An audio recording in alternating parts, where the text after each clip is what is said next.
In today's video, I'm going to teach you how to add text background color on Figjam.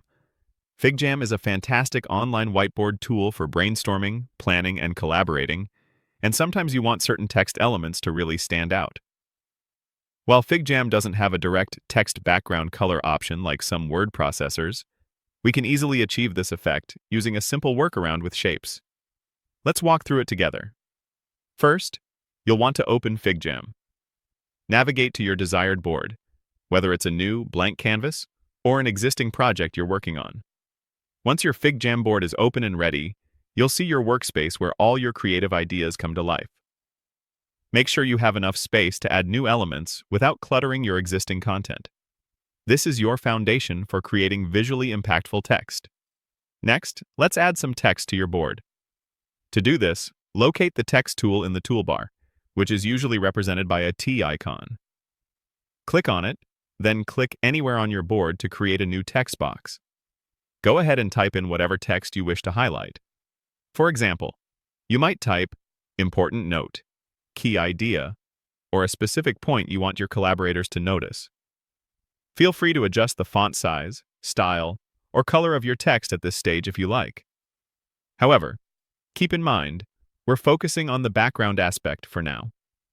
Now, for the clever part, we're going to add a shape to serve as our background. From the toolbar, find the Shape tool. It often looks like a square or a basic geometric outline. Click on it, and then select the square or rectangle option. Now, click and drag on your board to draw a square or rectangle. You'll want to draw this shape so that it completely covers your text.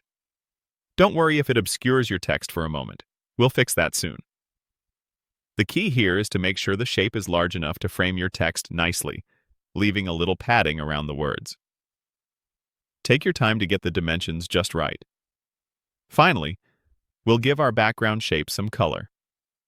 With the newly drawn square or rectangle still selected, you'll notice a contextual toolbar appear, or options in a sidebar. Look for the Fill Color option, often represented by a paint bucket icon or a color swatch. Click on it, and a color picker will appear, allowing you to choose from a palette of colors. Select any color you like for your text background.